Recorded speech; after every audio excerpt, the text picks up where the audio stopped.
Hi everyone, আমি মনিকা। আমার আরেকটা নতুন ভিডিওতে তোমাদের সকলকে ওয়েলকাম।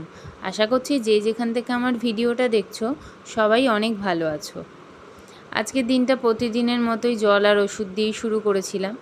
তারপরে এক কাপ চা খেয়ে নিয়েছিলাম। আর আজকে ব্রেকফাস্টে অন্য কিছু খাইনি, শুধু একটা কেক খেয়ে নিয়েছিলাম। দুপুরবেলা কী খাবো ভাবতে ভাবতে একা থাকলে যা হয়, মাথার মধ্যে মাঝে সাঝে ক্যারাপোকা নাড়া দেয় আর কি। তো ভাবলাম একটু এগ রাইস বানাই, কারণ ঘরে অনেক দিন ধরে একটা ডিম ছিল। ডিমটা খুবই ছোট। ইউটিউবে দেখেছি এগ রাইসে পেঁয়াজ দেয় না। তো আমার কি মনে হলো, না একটু পেঁয়াজ দিয়ে দিই, একটু রসুনও দিয়ে দিই। তো আমি সেই জন্য পেঁয়াজ রসুন ইউজ করেছি।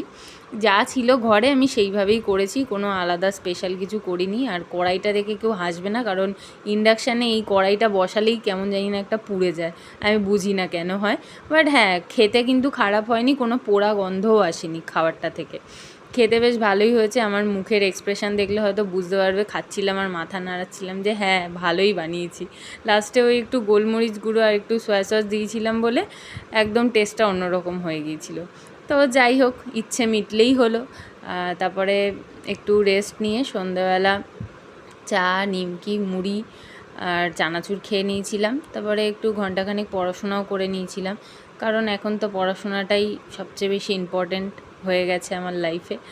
তো এখন পড়তে বসছি প্রতিদিন রোজ, ওই ছোটোবেলার মতো আর কি।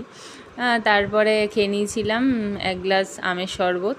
তো এইভাবেই দিনটা কাটালাম। ভিডিও ভালো লেগে থাকলে অবশ্যই একটা লাইক করে দিও। সবাই ভালো থেকো, সুস্থ থেকো, বাই।